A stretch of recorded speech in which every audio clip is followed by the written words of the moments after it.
Hey guys, today on JD Cars, we're going to be dropping this monster truck of a car down lower to the ground with some ISC suspension N1 coilovers.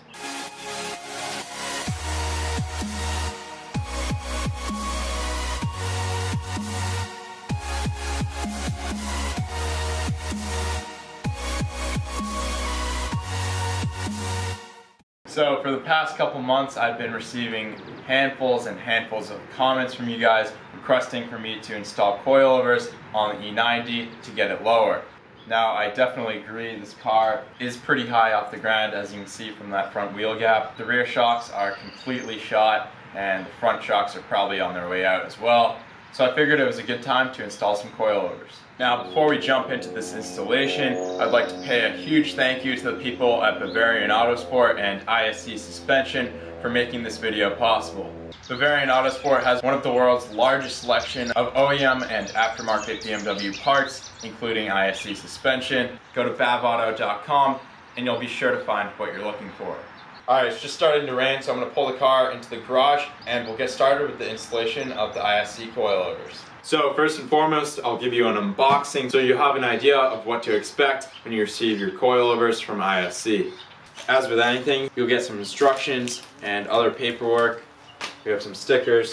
The people at ISC are a pretty cool group of people. They know how to have a good time. They threw in some ISC beer cozies, soda cozies, and bottle openers. Be getting some good use out of that. Open my root beers. Now for the fun part. So right off the bat, we have everything packaged in here very nicely. As you can see, we've got one of our rear shocks here. Looks like a rear spring, another rear spring, another shock, and the two lowers for the rear. We've also got included two ISC adjustment wrenches and our quick adjustment knobs. Again, very well packaged. We've got another box inside here. So in this box, we have a new set of stabilizer links from ISC and our front shocks. I don't even have these out of the bubble wrap and they already look beautiful.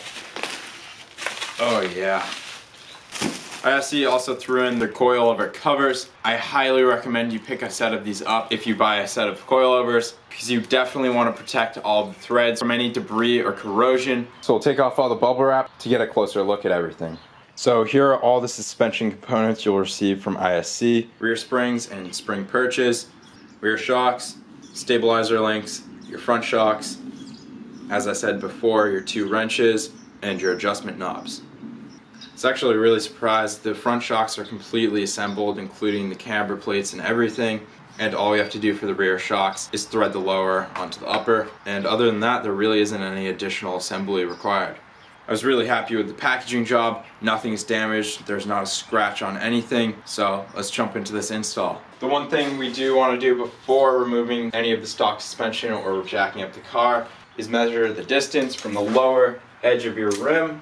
You want to be really precise. You can measure from the center of the axle, but I found that to be more difficult. So you can measure from the bottom of your rim. I have 23 3/4 in the rear and 24 inches in the front. I'm thinking the rear is going to be a little less intimidating than the front to start with, but before we jack up the rear of the car, we do need to pop the trunk. Look at that nice clean trunk. You're going to need to pull out this piece of trim here, remove your battery cover, and just for better flexibility, your stereo amp cover as well. Next, using a flathead, we'll need to pop off a couple pieces of plastic trim here. Those plastic covers expose these Phillips head fasteners. We'll need to remove both of those on either side, and there are 4 plastic rivets along the inside that we'll also need to remove.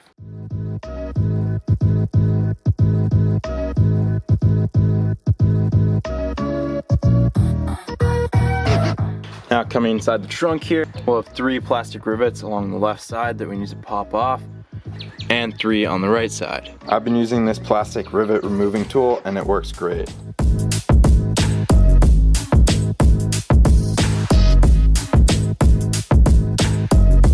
If you got these tie down points on either side, you'll want to remove them with a T40 Torx.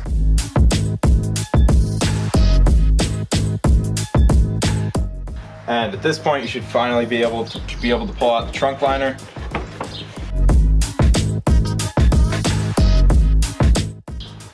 Same on the right side. And after all of that, you'll finally have access to the shock covers. These little rubber covers just pop off, allowing you access to the rear shock top bolt. At this point, with the trunk liners removed, we can put the car up on jack stands.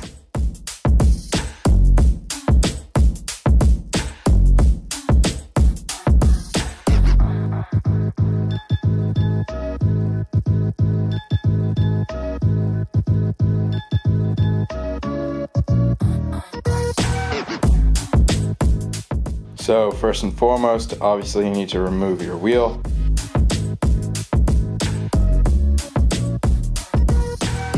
So we'll start off by unbolting the top of the shock here. Now you're supposed to have a 16mm for this, but I don't have a 16mm long socket that fits over this.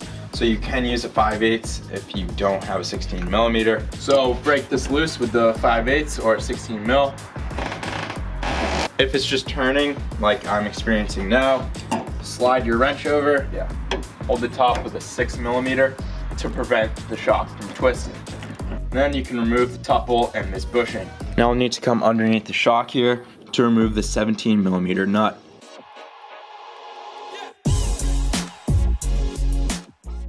At this point, you should be able to compress your shock and then pull it out from the car.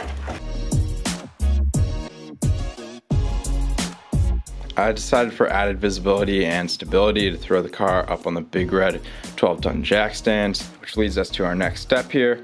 You want to use a floor jack to apply some pressure to the lower control arm. So we can remove the lower control arm outer bolt. Now I'll be removing this 21mm bolt and nut on the other side using a wrench and impact. Now you still probably won't be able to get your spring out. This might seem a little counterintuitive. I like to take a breaker bar and a 21mm, get it on the lower control arm inner bolt. So we can use this breaker bar to apply downward force to the control arm, allowing us to remove the spring.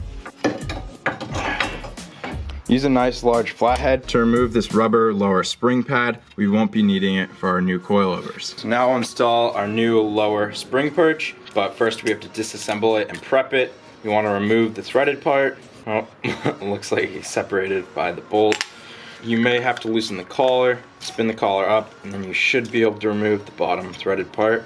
So as you can see, we have three main components here. First things first, you want to apply some Loctite.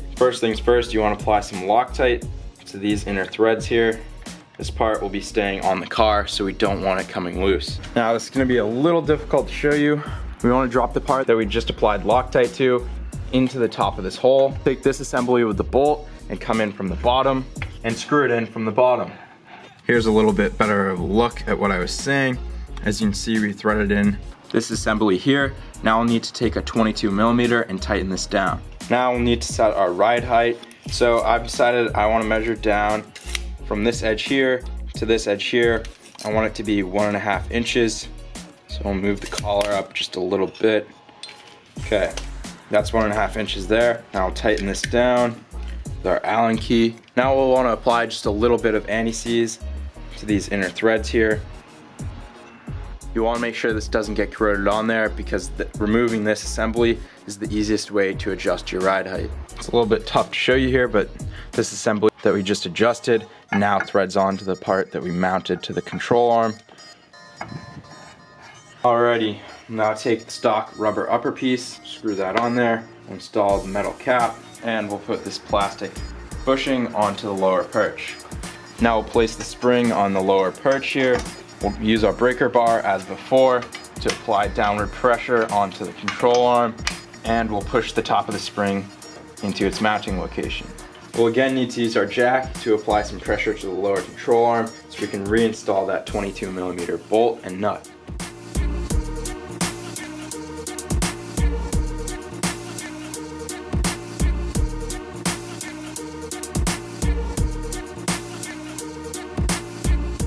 Okay, so now it's time for our new rear shocks.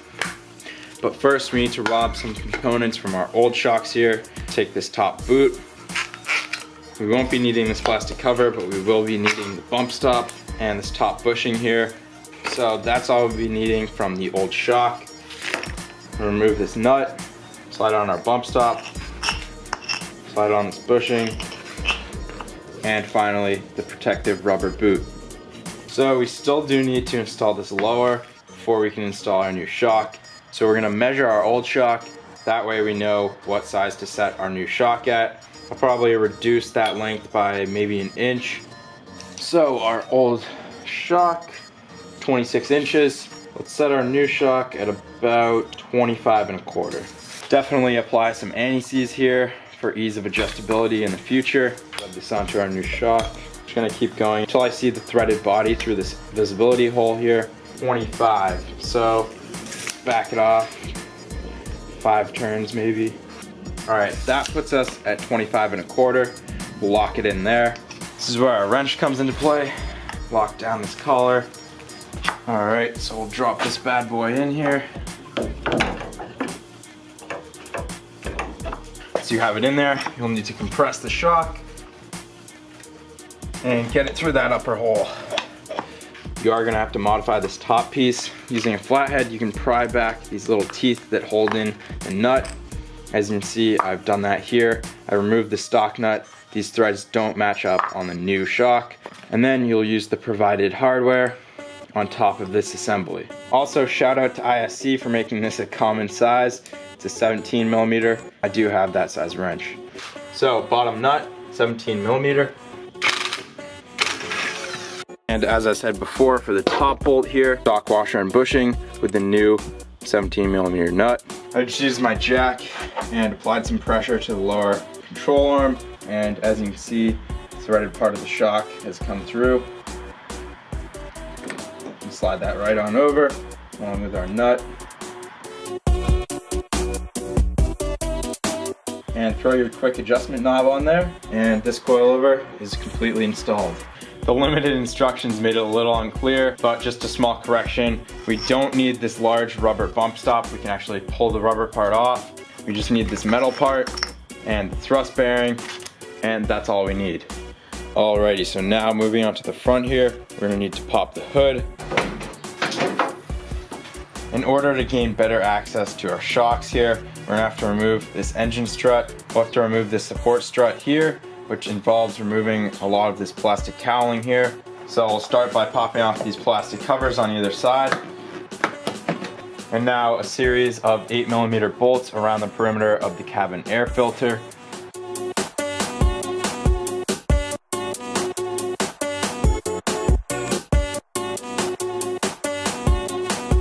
Now twist your ambient air temperature sensor to the left and pull it out.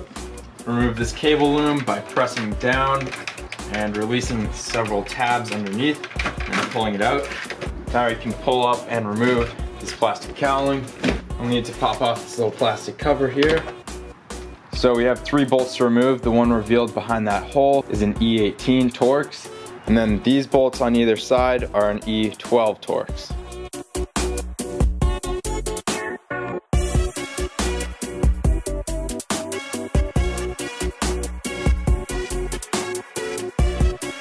At this point, you should be able to remove the bars.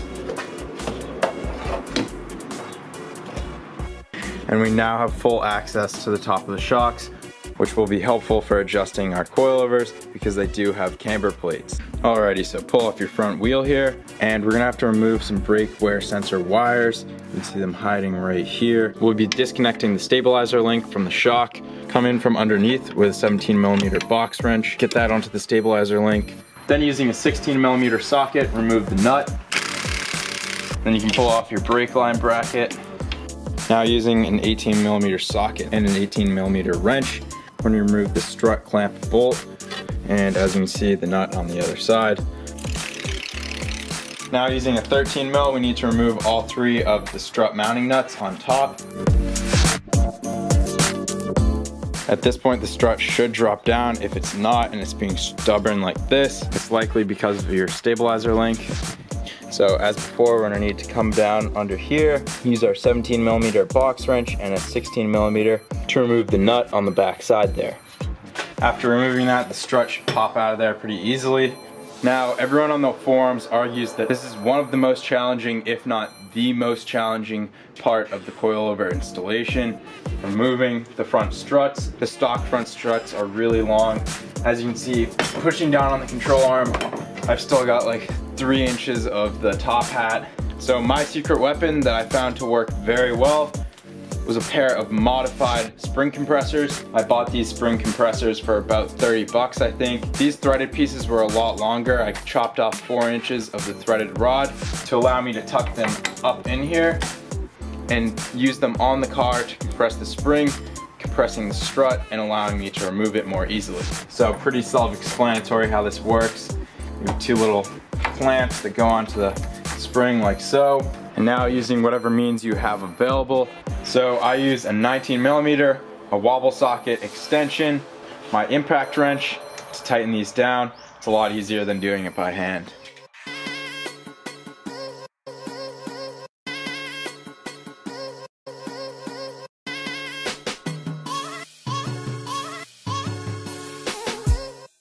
After compressing the spring as much as you can, you should very easily be able to pull the strut out of its position, and you'll probably have to apply some downward pressure to get it under the fender here.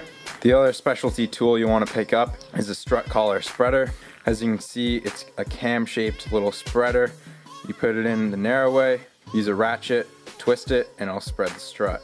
Put it into the strut collar, twist it until it has the most resistance. You can pop out your ratchet. That should spread the collar enough for you to pull out the strut. So there are a couple things we need to do before we install our front coilover. We need to preload our front spring. So we're going to back this off all the way. You want to adjust this. There's no play of the spring. Then you'll want to apply some anti-seize right along here.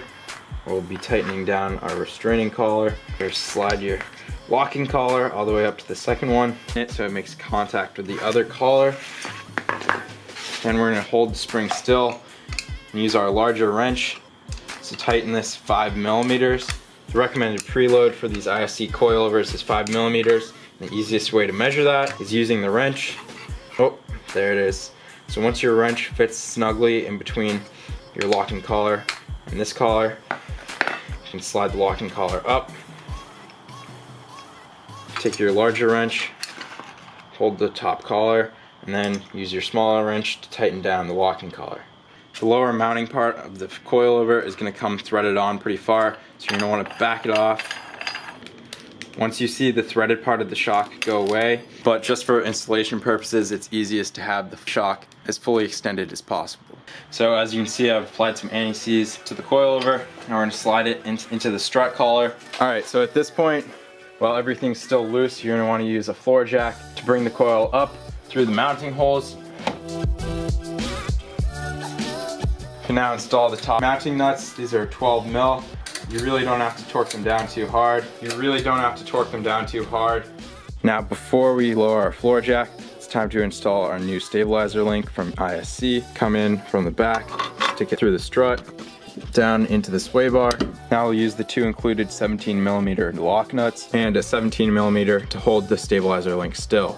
Now you can grab our 18mm strut collar nut and bolt, slide that through, tighten it down with an 18mm, and then we can lower our floor jack. And of course, don't forget to remove your strut spreader before tightening this bolt. Ah yes, of course, in the heat of installing this, I forgot to reinstall the brake line bracket. Pull that bolt off and we'll secure it. Once this is reinstalled, don't forget to take your brake wear sensor wire and re-secure it in the metal bracket behind the strut. So one last little adjustment before we can put our covers on here is we need to thread this. We need to thread the strut back into this lower mount so that we can visibly see it through the safety check hole. Take our wrench, take our larger wrench, put it on the top ring, turn it to the left. You know, I could probably do this by hand. Yep. So now you can visibly see the threaded part through that hole. Apply a little bit of anti-seize before tightening down this collar.